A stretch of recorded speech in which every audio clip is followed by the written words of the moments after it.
بسم اللہ الرحمن الرحیم۔ السلام علیکم دوستو، دنیا بھر کی خبروں میں آج آپ سنیں گے، لیکن اس سے پہلے اگر ہو سکے تو لائک اور سبسکرائب کا بٹن ضرور دبا لیں۔ شکریہ۔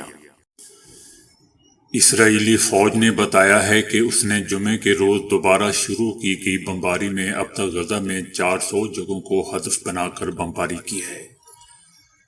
دوستو، یاد رہے کہ اسرائیل نے جنگ بندی کے خاتمے کے ساتھ ہی غزہ پر دوبارہ بمباری شروع کر دی تھی۔ یہ سلسلہ ابھی تک جاری ہے۔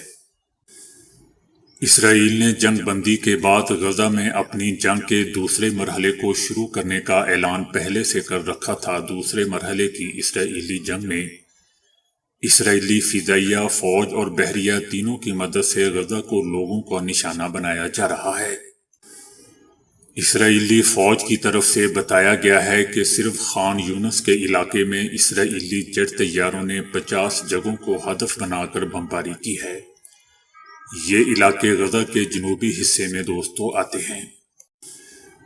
اسرائیل نے کئی عرب ریاستوں کو مطلع کیا ہے کہ وہ غزہ کی سرحد کے فلسطینی حصے پر ایک بفر زون یعنی غیر جانبدار علاقہ بنانا چاہتا ہے، تاکہ جنگ کے خاتمے کے بعد مستقبل میں ہونے والے حملوں کو روکا جا سکے۔ یہ اقدام دوستو اسرائیل کی جارحیت کے فوری خاتمے کی نشاندہی نہیں کرتا ہے، جو 7 دن کی جنگ بندی کے بعد جمعے کو دوبارہ شروع ہو گئی، لیکن اس سے ظاہر ہوتا ہے کہ اسرائیل مصر یا قطر جیسے مسلم عرب ثالثوں کے ذریعے آگے بڑھ رہا ہے، جبکہ وہ جنگ کے بعد کے غزہ کو ایک شکل دینا چاہتا ہے۔ کسی بھی عرب ریاست نے مستقبل میں غزہ میں امن و امان کے قیام یا وہاں کا انتظام سنبھالنے کے لیے کوئی آمادگی ظاہر نہیں کی ہے، اور زیادہ تر نے اسرائیل کے حملے کی واضح الفاظ میں مذمت کی ہے، جس میں 15,000 سے زیادہ افراد شہید ہوئے اور غزہ کے شہری علاقے وسیع پیمانے پر مسمار کر دیے گئے۔ اب اسرائیل چاہتا ہے کہ یہ غیر جانبدار علاقہ یعنی بفر زون غزہ اور اسرائیل کے درمیان شمال سے جنوب تک ہوتا حماس یا دیگر عسکریت پسندوں کو اسرائیل میں در اندازی یا حملہ کرنے سے روکے۔ عرب ریاستوں نے حماس کا صفایا کرنے کے اسرائیلی ہدف کو ناممکن قرار دیتے ہوئے یہ کہہ کر مسترد کر دیا ہے کہ یہ محض ایک عسکری قوت سے کہیں زیادہ ہے، جسے شکست نہیں دی جا سکتی۔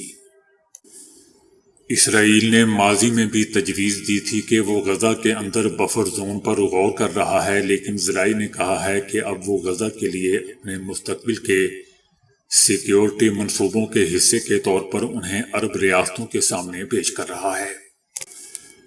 جنگ کے بعد غزہ کے لیے اسرائیل کے منصوبے میں حماس کے رہنماؤں کو ملک بدر کرنا بھی شامل ہے۔ یہ ایک ایسا اقدام ہے جو 1980 کے عشرے میں لبنان میں اسرائیلی مہم کی عکاسی کرتا ہے، جب اس نے فلسطین لبریشن آرگنائزیشن کی قیادت کو باہر نکال دیا تھا، جس نے لبنان سے اسرائیل پر حملے شروع کر دیے تھے۔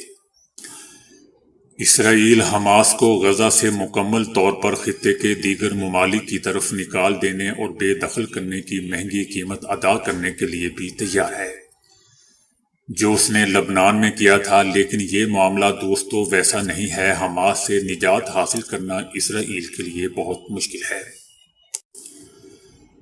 ترکیہ کے صدر رجب طیب اردوان نے صدر امارات شیخ محمد بن زید کی توجہ غزہ پر دوبارہ شروع ہونے والی بمباری کی طرف مبذول کروائی ہے۔ یہ بمباری اسرائیل نے جنگ بندی وقفے کے ختم ہونے کے بعد پھر شروع کی ہے۔ ایک اطلاع کے مطابق غزہ پر ہونے والی نئی بمباری میں 100 سے زائد فلسطینی شہید ہوئے ہیں۔ ان نئی فلسطینی شہداء میں بچوں کی بڑی تعداد شامل ہے۔ صدر رجب طیب اردوان نے متحدہ عرب امارات کے صدر شیخ محمد بن زید سے ہونے والی اپنی ملاقات میں اسی اسرائیلی بمباری کا ذکر کیا اور کہا کہ یہ بہت منفی اور سنگین معاملہ ہے۔ صدر رجب طیب اردوان نے موسمیاتی تبدیلیوں کے سلسلے میں جاری کانفرنس کی سائیڈ لائنز میں جاپان، اٹلی اور ازبکستان کے سربراہان کے ساتھ بھی الگ الگ ملاقاتیں کی ہیں۔ ترکیہ کے صدر اسرائیلی بمباری کے خلاف سخت لہجے میں اپنا موقف کھل کر پیش کرتے ہیں اور اسرائیلی بمباری کے ذریعے فلسطینیوں کا قتل عام روکنے کے لیے صدر رجب طیب ایردوان نے اپنی کوششوں کے بارے میں بات کرتے ہوئے کہا کہ وہ جنگ بندی کے لیے کوشش کر رہے ہیں۔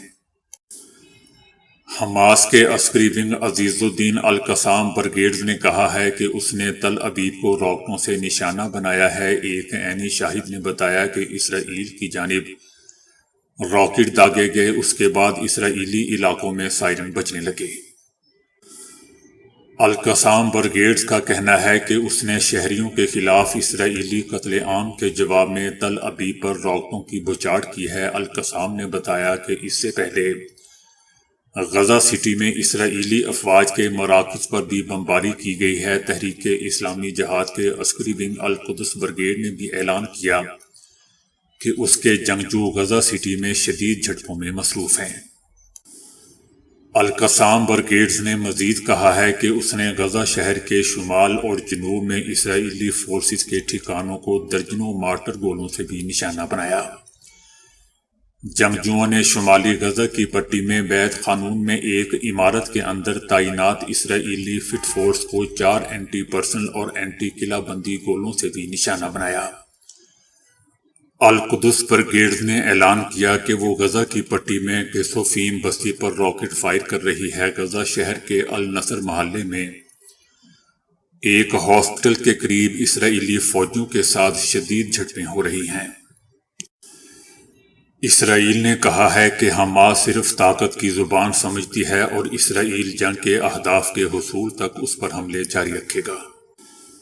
اسرائیلی وزیر دفاع کا کہنا ہے کہ میں نے غزہ کی پٹی پر فضائیہ کے جنگی ہیلی کاپٹر سے حملوں کو دیکھا۔ میں نے پہلے دن سے یہ کہا تھا اور اب میں اسے دہرا رہا ہوں کہ حماس صرف طاقت کی زبان سمجھتی ہے۔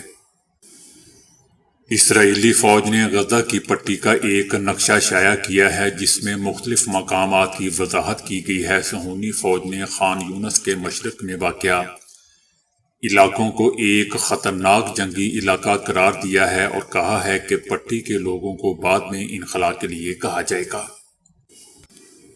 اسرائیلی فوج کا کہنا ہے کہ اندازوں سے ظاہر ہوتا ہے کہ حماس اسرائیلی بستیوں اور شہروں کی جانب راکٹ فائر کرے گی اور چھاپوں کا ایک بڑا سلسلہ انجام دینے کی کوشش کرے گی۔ تحریک اسلامی جہاد کے عسکری ونگ القدس برگیڈ نے کہا ہے کہ اس نے اسرائیلی شہروں اور قصبوں پر بمباری کی ہے۔ اسرائیلی فوجیوں اور گاڑیوں کے ایک گروپ پر متعدد مارٹر گولوں سے بمباری کی ہے۔ اقوام متحدہ نے اسرائیل کی جانب سے فلسطینیوں کی گرفتاریوں میں نمایاں اضافے پر اپنی گہری تشویش کا اظہار کیا اور کہا کہ یہ بڑھتی ہوئی گرفتاریاں قابل تشویش ہیں۔ اقوام متحدہ نے اسرائیل کی جیلوں میں قید فلسطینیوں کی اموات اور قیدیوں پر تشدد کے الزامات کی تحقیقات کا بھی مطالبہ کر دیا۔ اسرائیل نے 7 اکتوبر کو غزہ پر جنگ کے آغاز کے بعد سے مشرقی القدس اور مقبوضہ مغربی کنارے میں 3000 سے زیادہ فلسطینیوں کو گرفتار کیا ہے۔ اس ریکارڈ تعداد میں فلسطینیوں کو بغیر کسی الزام یا مقدمے کے گرفتار کیا گیا ہے۔ 2 مہینے کے اندر اسرائیلی جیلوں میں 6 فلسطینیوں کی موت ہوئی ہے۔ کئی دہائیوں میں اتنی مختصر مدت میں اموات کی دوستو یہ سب سے بڑی تعداد ہے۔ بہت سے لوگوں نے کہا ہے کہ شہید ہونے والوں کو گارڈز نے مارا پیٹا اور بدسلوکی کی۔ امریکہ نے کہا ہے کہ امریکہ غزہ کی پٹی میں انسانی بنیادوں پر جنگ بندی میں توسیع کے لیے کام جاری رکھے ہوئے ہے، تاہم غزہ کی پٹی میں اسرائیلی فوج کی کارروائیاں دوبارہ شروع ہو چکی ہیں۔ امریکہ کا کہنا ہے کہ صدر جو بائیڈن قیدیوں کی رہائی اور جنگ بندی کی مدت میں توسیع کی کوششوں میں شامل رہیں گے۔ انہوں نے کہا کہ غزہ میں حماس کی طرف سے قیدیوں کی فہرست فراہم کرنے میں ناکامی جنگ بندی میں توسیع نہ ہونے کی وجہ بنی۔ جنگ بندی کا معاہدہ پہلے 4 روز کے لیے طے پایا، پھر اس میں 2 روز کی توسیع کی گئی، اس کے بعد پھر 1 مرتبہ توسیع کی گئی، 2 مرتبہ توسیع کے بعد 7ویں روز تیسری توسیع نہ ہو سکی۔ امریکہ نے اسرائیل پر زور دیا ہے کہ وہ اپنی کارروائی کو جنگی قوانین کے مطابق رکھے۔ امریکہ کا کہنا ہے کہ انہوں نے اسرائیلی وزیر اعظم نیتن یاہو کو سمجھایا ہے کہ اسرائیل کو جنوبی غزہ کی پٹی میں اپنی کارروائیاں شروع کرنے سے پہلے شہریوں کے تحفظ کے ذرائع فراہم کرنا ہوں گے۔ اسرائیلی بمباری اور زمینی مہم کی وجہ سے غزہ کی پٹی میں آباد 23 لاکھ افراد میں سے 3/4 بے گھر ہو چکے ہیں اور غزہ کی پٹی ایک بڑے انسانی بحران کا سامنا کر رہی ہے۔ امریکی اخبار وال سٹریٹ جرنل نے انکشاف کیا ہے کہ اسرائیل کی بیرون ملک انٹیلیجنس ایجنسی موساد نے بیرون ملک مقیم حماس رہنماؤں کو مارنے کی منصوبہ بندی کی ہے۔ اسرائیلی وزیر اعظم نیتن یاہو نے انٹیلیجنس ایجنسیوں بالخصوص موساد کو حماس کے سینئر رہنماؤں کو مارنے کے منصوبے تیار کرنے کا حکم دیا ہے۔ یہ آپریشن ان حماس رہنماؤں کے خلاف ہوگا جو غزہ سے باہر کہیں بھی ہو سکتے ہیں۔ امریکی اخبار وال سٹریٹ جرنل نے ایک رپورٹ شائع کی ہے جس میں اسرائیل کی جانب سے غزہ کی پٹی میں جنگ ختم ہوتے ہی دنیا بھر میں حماس کے رہنماؤں کو مارنے کا منصوبے کا انکشاف ہوا ہے۔ نیتن یاہو نے 22 نومبر کو ایک تقریر کے دوران واضح طور پر کہا تھا کہ میں نے موساد کو ہدایت کر دی ہے کہ حماس کے رہنما جہاں بھی ہوں ان کے خلاف کارروائی کریں۔ امریکی اخبار وال سٹریٹ جرنل نے یہ بھی کہا کہ بیرون ملک قاتلانہ کارروائیاں بین الاقوامی قانون کی خلاف ورزی ہو سکتی ہیں اور جن ممالک میں یہ کارروائی ہوتی ہے ان سے رد عمل کا بھی خطرہ ہوتا ہے۔ لیکن عملی طور پر دوستو ان خدشات نے ماضی میں اسرائیل کو نہیں روکا کیونکہ وہ ہمیشہ بیرون ملک ہونے والے قتل کے منفی اثرات سے بچ جاتا ہے۔ اردنی فرمان روا شاہ عبداللہ دوم نے کہا ہے کہ غزہ کی پٹی میں اسرائیلی فوج کے ہاتھوں مزید نہتے فلسطینیوں کے قتل عام پر ہم خاموش نہیں رہ سکتے۔ اسرائیل نے غزہ کی پٹی پر دوبارہ جنگ شروع کر دی ہے جس کے نتیجے میں بڑے پیمانے پر اموات کا خدشہ ہے۔ متحدہ عرب امارات میں منعقدہ اقوام متحدہ کی موسمیاتی تبدیلی کانفرنس میں اردن کے بادشاہ نے اس بات پر زور دیا کہ ماحولیاتی تبدیلیوں کے بارے میں ان انسانی المیوں سے الگ تلگ ہو کر بات کرنا ممکن نہیں ہے جو ہم اپنے ارد گرد دیکھتے ہیں۔ ان کا اشارہ دوستوں فلسطینیوں کو درپیش ان کی زندگیوں کو براہ راست خطرات کی طرف تھا۔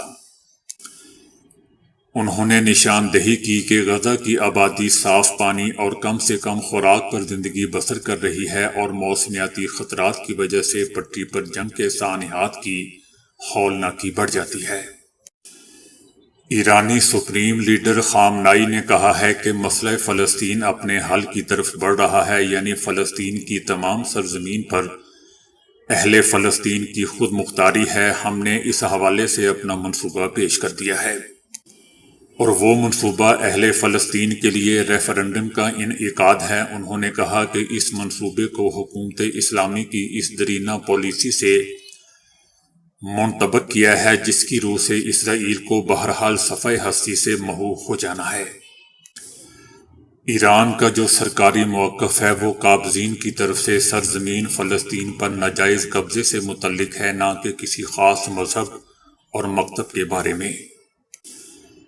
یہ کہنا کہ ہم یہودیوں کو اٹھا کر سمندر میں پھینک دیں گے اسلامی جمہوری ایران کے موقف سے کسی طور بھی میل نہیں کھاتا۔ اسلامی جمہوریہ ایران کی یہ رائے ہے کہ کسی کو بھی سمندر میں نہ پھینکا جائے بلکہ کسی غاصب کو اس امر پر مجبور کیا جائے کہ وہ جمہوری طریقے سے لوگوں کے غصب شدہ حقوق کو واپس لوٹائے اور عوام کی رائے کے سامنے اپنا سر تسلیم خم کرے۔ لیکن یہ بھی حقیقت ہے کہ صہیونی حکومت نے ابھی تک یہی ثابت کیا ہے کہ وہ محض طاقت کی زبان سمجھتی ہے، لہذا اس کے خلاف سیاسی اور اخلاقی جدوجہد کے ساتھ ساتھ عسکری جدوجہد بھی جاری رکھنا ضروری ہے تاکہ اسے کسی جمہوری حل پر مجبور کیا جا سکے اور خطہ فلسطین کے مستقبل کا فیصلہ اس خطے کے فلسطینی اپنی مرضی کے مطابق کر سکیں، تاکہ یوں اسرائیل کے ناجائز وجود کا خاتمہ ہو سکے۔ دوستو، کان کے اندر قدرتی طور پر ایسے مومی مادے موجود ہوتے ہیں جو کہ بیرونی اشیاء کو کان میں داخل ہونے سے نہ صرف روکتے ہیں بلکہ کان کے اندرونی پردوں کی بھی حفاظت کرتے ہیں۔ اس کے اندر کسی بھی خرابی کا نتیجہ ایک جانب تو سماعت کے زائل ہونے کی صورت میں نکل سکتا ہے تو دوسری جانب انسان کو شدید ترین چکر آنے بھی شروع ہو سکتے ہیں۔ امریکہ کے ایکون اسکول آف میڈیسن کے آنکھ، کان اور گلے کے ماہر پروفیسر ڈاکٹر بوریس کے مطابق غیر محفوظ طریقے سے کانوں کی صفائی سے اس کے اندر کے پردے اور اندرونی ہڈیوں کو شدید نقصان پہنچ سکتا ہے، اور اس سے کان کے اندرونی حصوں میں شدید انفیکشن ہو سکتا ہے جس سے شدید چکر آ سکتے ہیں۔ اس کے علاوہ سماعت کے زائل ہونے کا بھی خطرہ ہوتا ہے۔ بعض صفائی پسند لوگ جسم کے دوسرے حصوں کی صفائی کی طرح روزانہ کانوں کی صفائی کسی نہ کسی ذریعے سے کرنا شروع کر دیتے ہیں، مگر اس طریقے سے وہ کان میں موجود سیرومن نامی کیمیائی مادے کو بھی نکال دیتے ہیں جو قدرتی طور پر کان کے پردوں کی حفاظت کے لیے موجود ہوتا ہے اور کان میں کسی بھی انفیکشن کی روک تھام کرتا ہے، جس کی وجہ سے کان میں انفیکشن ہونے کے امکانات بڑھ جاتے ہیں۔ بعض افراد ہر نوکدار چیز کان میں ڈال کر اس کی صفائی شروع کر دیتے ہیں، اور ایسا کرتے ہوئے ان کی یہ سوچ ہوتی ہے کہ وہ بہت باریک بینی اور نزاکت سے کان کی صفائی کر رہے ہیں، مگر حقیقت میں اس طریقے سے وہ کان کے نازک حصوں کو نقصان پہنچانے کا باعث بن رہے ہوتے ہیں، اور اس سے نازک پردے میں سوراخ بھی ہو سکتا ہے اور ہمیشہ کے لیے ان کی سماعت ضائع بھی ہو سکتی ہے۔ پانی کی سرنج کا استعمال عام طور پر اس طریقے کو لوگ محفوظ ترین طریقہ سمجھتے ہیں۔ اس میں قلیل مقدار میں کان میں پانی ڈال کر روئی یا کسی نرم کپڑے سے کان کو صاف کر دیا جاتا ہے، مگر دوستو، کان میں نمی رہ جانے کی صورت میں یہ طریقہ کار بھی انفیکشن کا باعث بن سکتا ہے۔ کان کی صفائی کا درست طریقہ اللہ تعالیٰ نے کانوں کی قدرتی طور پر صفائی کا انتظام کر رکھا ہے۔ ایک صحت مند انسان جب کھانا چباتا ہے تو کانوں کا میل اس کے جبڑے کی حرکت کے سبب باہر آ جاتا ہے، جس کو نرم کپڑے سے صاف کر کے نکالا جا سکتا ہے۔ اس کے علاوہ کانوں کی صفائی کے لیے ہر 6 مہینے کے بعد اپنے ڈاکٹر کو دکھانا بھی مفید ثابت ہوتا ہے، اور باقاعدہ کسی ماہر سے کان کی صفائی محفوظ ثابت ہوتی ہے۔ ملازمت پیشہ خواتین کی آمدنی ان کے شوہروں میں ذہنی تناؤ میں کمی یا اضافے کا بھی سبب بن سکتی ہے۔ یہ انکشاف برطانوی سائنسدانوں نے ایک نئی تحقیق میں کیا ہے۔ یونیورسٹی آف لندن کے سائنسدانوں نے بتایا ہے کہ اگر بیوی کی آمدنی شوہر سے زیادہ ہو تو اس سے شوہر ذہنی تناؤ اور دیگر نفسیاتی مسائل کا شکار ہو سکتا ہے۔ سائنسدانوں نے اس تحقیق میں 6000 جوڑوں کی آمدنی اور ان کی ذہنی صحت پر اس کے اثرات کا 15 سال تک جائزہ لیا۔ تحقیقاتی ٹیم کی سربراہ ڈاکٹر ونیزا کا کہنا تھا کہ شوہر اس وقت سب سے زیادہ ذہنی تناؤ کا شکار ہوتے ہیں جب وہ اپنے گھر کے واحد کفیل ہوتے ہیں اور سارا بوجھ ان کے کندھوں پر ہوتا ہے۔ اگر بیوی کما رہی ہو اور اس کی آمدنی شوہر کی آمدنی کے 40% تک ہو تو اس سے شوہروں کی ذہنی صحت پر مثبت اثرات مرتب ہوتے ہیں۔ تاہم اگر بیوی کی آمدنی شوہر کی آمدنی سے بڑھ جائے تو ایسی صورت میں بھی شوہر نفسیاتی مسائل کا شکار ہو سکتے ہیں۔ تو دوستو، ابھی کے لیے اتنا ہی۔ ویڈیو کو لائک اور شیئر کرنے کا بہت بہت شکریہ۔